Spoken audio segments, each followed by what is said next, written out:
नमस्कार दोस्तों, आज की तारीख है 2 दिसंबर 2025, दिन मंगलवार और आज की हिंदी तिथि है मार्गशीर्ष माह के शुक्ल पक्ष की द्वादशी। तो दोस्तों, सबसे पहले तो आज के दिन का इतिहास जान लेते हैं। आज 2 दिसंबर को राष्ट्रीय प्रदूषण नियंत्रण दिवस मनाया जाता है। यह दिन 1984 की दर्दनाक भोपाल गैस त्रासदी की पीड़ितों की याद में समर्पित है। इस हादसे में हजारों लोगों ने अपनी जान गंवाई और लाखों लोग प्रभावित हुए। इस दिन का उद्देश्य है औद्योगिक सुरक्षा पर फोकस बढ़ाना, फैक्ट्रियों में सुरक्षा नियमों को सख्ती से लागू करना और लोगों में एनवायरनमेंट प्रोटेक्शन की जागरूकता लाना। सरकार और कई संगठन इस दिन बड़े स्तर पर अवेयरनेस कैंपेन्स भी चलाते हैं। आज वर्ल्ड कंप्यूटर लिटरेसी डे यानी विश्व कंप्यूटर साक्षरता दिवस भी मनाया जाता है, जिसे डिजिटल नॉलेज बढ़ाने के लिए मनाया जाता है। आज के समय में कंप्यूटर और इंटरनेट हर काम की रीढ़ बन चुके हैं, एजुकेशन से लेकर बिजनेस तक। इस दिन लोगों को बेसिक कंप्यूटर स्किल्स सिखाने, साइबर सुरक्षा समझाने और डिजिटल दुनिया से जुड़ने पर खास ध्यान दिया जाता है। तो दोस्तों, ये था आज के दिन का इतिहास। तो चलिए अब जानते हैं आज की देश भर की सबसे बड़ी खबरें। कल संसद का विंटर सेशन शुरू हुआ और पीएम मोदी ने शुरुआत में ही कह दिया कि यहाँ ड्रामा नहीं, डिलीवरी चाहिए। पीएम मोदी ने विपक्ष से कहा कि देश की उम्मीदें बहुत बड़ी हैं, इसलिए सब मिलकर काम करें। उन्होंने कहा कि संसद जनता के काम के लिए है, विवाद के लिए नहीं। पीएम मोदी ने यह भी कहा कि इस बार सत्र में कई इंपॉर्टेंट बिल्स आने वाले हैं और वे चाहते हैं कि हर पार्टी कंस्ट्रक्टिव तरीके से सहयोग करे। प्रधानमंत्री मोदी ने एक इम्पोर्टेंट बात कही, नए और यंग एमपीज को सदन में बोलने का पूरा मौका मिलना चाहिए। उन्होंने कहा कि कई बार नए सांसद अपनी बात नहीं रख पाते और यह लोकतंत्र के लिए ठीक नहीं है। मोदी ने अपील की कि नए एमपीज को भी वही रेस्पेक्ट और मंच मिले जैसा सीनियर एमपीज को मिलता है। उन्होंने कहा कि फ्रेश आइडिया से ही देश आगे बढ़ता है। राज्यसभा के नए सभापति सीपी राधाकृष्णन ने पहली बार सदन की कार्यवाही संभाली। पीएम मोदी ने उनका गर्मजोशी से स्वागत किया और कहा कि उनका लंबा एक्सपीरियंस राज्यसभा की गरिमा बढ़ाएगा। मोदी ने कहा कि वे उम्मीद करते हैं कि सभी सांसद सभापति के साथ मिलकर सदन को स्मूथ और डिसिप्लिन तरीके से चलाएंगे। विंटर सेशन शुरू होते ही पीएम मोदी ने साफ कहा कि इस बार नारा नहीं, पॉलिसी चलेगी। उन्होंने कहा कि जनता उम्मीद करती है कि संसद में सिर्फ शोर नहीं बल्कि इम्पोर्टेंट डिसीजंस हों। उनका कहना था कि यह सत्र देश की इकोनॉमी और आम लोगों की समस्याओं पर स्ट्रॉन्ग कदम लेने का सही समय है।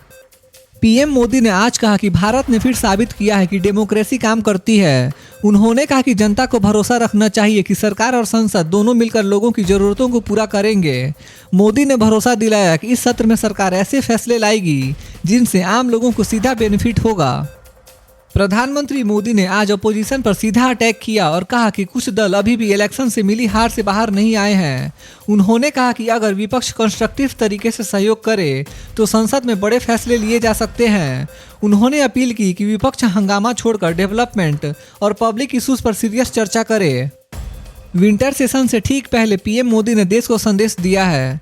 उन्होंने कहा कि यह सत्र सिर्फ फॉर्मल नहीं है बल्कि देश की डायरेक्शन तय करने वाला है। मोदी ने उम्मीद जताई कि संसद मिलकर ऐसे लॉज बनाएगी जो आने वाले सालों में भारत की विकास गति को और तेज करेंगे। उन्होंने कहा कि सरकार जनता की उम्मीदों पर खरा उतरने के लिए तैयार है।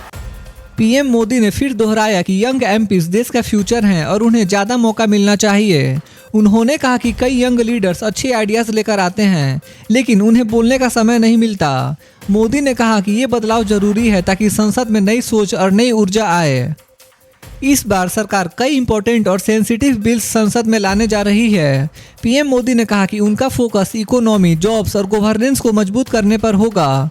उन्होंने कहा कि सरकार चाहती है कि हर बिल पर हेल्दी डिबेट हो और फिर स्ट्रॉन्ग डिसीजंस लिए जाएं ताकि देश को सीधा फायदा मिल सके। सत्र की शुरुआत में पीएम मोदी ने कहा कि भारत का लोकतंत्र दुनिया का सबसे मजबूत मॉडल है। उन्होंने कहा कि लोकतंत्र की ताकत तभी बढ़ती है जब संसद अच्छे से काम करे। मोदी ने देश से अपील की कि वे लोकतंत्र पर भरोसा रखें और उम्मीद करें कि इस सत्र में बड़े और पॉजिटिव फैसले होंगे। बिहार में 1 दिसंबर को नई विधानसभा का पहला सत्र शुरू हुआ, जहां 243 नवनिर्वाचित विधायकों ने शपथ ली। प्रोटेम स्पीकर नरेंद्र नारायण यादव ने सभी एमएलएस को हिंदी, अंग्रेजी, उर्दू और मैथिली में शपथ दिलाई। सदन का माहौल पूरी तरह फॉर्मल और डिसिप्लिन्ड दिखा।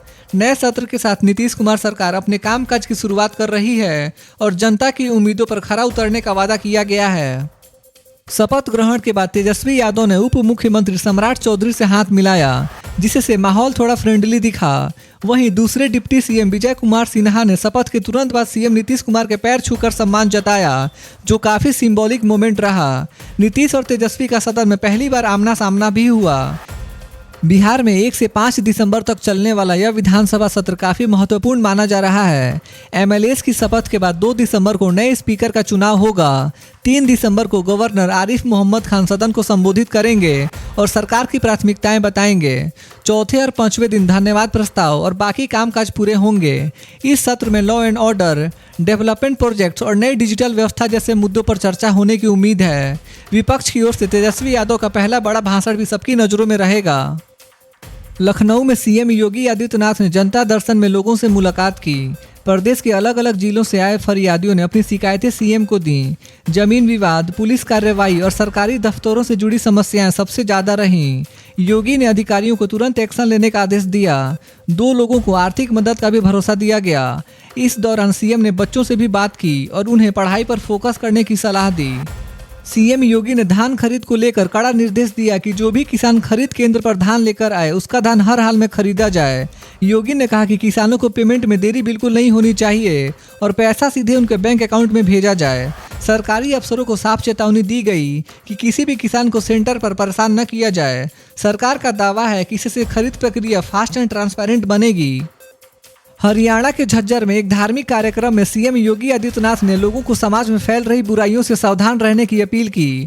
उन्होंने कहा कि नशा और जबरन धर्मांतरण जैसी चीजों पर समाज को एक होकर आवाज उठानी चाहिए। योगी ने कहा कि भारत की ताकत यूनिटी है और हमें रिलीजन, कास्ट या लैंग्वेज के नाम पर नहीं बंटना चाहिए। उन्होंने लोगों से अपने घर पर सनातन का झंडा लगाने की भी अपील की है। ममता बनर्जी ने एसआईआर यानी स्पेशल इंटेंसिव रिवीजन के खिलाफ बड़ा आंदोलन शुरू कर दिया है। उन्होंने कहा है कि यह प्रक्रिया वोटर लिस्ट में गलत बदलाव करा सकती है और लोगों के वोटिंग राइट्स को नुकसान पहुंचा सकती है। टीएमसी इस हफ्ते मालदा और मुर्शिदाबाद में रैली करेगी और अगले हफ्ते कूच बिहार में बड़ी सभा होगी। ममता ने साफ कहा है कि अगर वोटर लिस्ट से किसी भी नागरिक का नाम हटाया गया तो टीएमसी सड़कों पर उतरकर प्रोटेस्ट करेगी। ममता बनर्जी की सरकार ने आखिरकार केंद्र के वक्फ अमेंडमेंट एक्ट 2025 को राज्य में लागू कर दिया है। यह फैसला इसलिए चौंकाने वाला है क्योंकि ममता पहले इसी कानून का स्ट्रांग विरोध कर चुकी थी। अब वेस्ट बंगाल की सभी वक्फ प्रॉपर्टीज को उम्मीद पोर्टल पर रजिस्टर किया जाएगा। पॉलिटिकल एक्सपर्ट्स का कहना है कि यह कदम मुस्लिम वोट बैंक को ध्यान में रखकर लिया गया हो सकता है, क्योंकि आने वाले चुनाव में यह बड़ा मुद्दा बन सकता है। ममता बनर्जी ने केंद्र सरकार पर गंभीर आरोप लगाया है। उनका कहना है कि एसआईआर प्रक्रिया सिर्फ वोटर लिस्ट सुधारने का काम नहीं है, बल्कि इसके बहाने से एनआरसी लाने की कोशिश की जा रही है। ममता ने चेतावनी दी कि अगर वोटर लिस्ट में आउटसाइडर वोट जोड़े गए या किसी असली नागरिक का नाम हटाया गया तो वह इसे नेशनल इशू बना देंगी। उन्होंने कहा कि यह स्टेप डेमोक्रेसी और लोगों के अधिकारों के लिए खतरा है। तो दोस्तों, आज के लिए बस इतना ही था। देश भर के छोटे बड़े अपडेट्स और हर दिन के मुख्य समाचार देखने के लिए हमारे YouTube न्यूज़ चैनल इंडियन जनता न्यूज़ को सब्सक्राइब जरूर करें। मिलते हैं अगले वीडियो में, तब तक के लिए बाय बाय, टेक केयर, जय हिंद।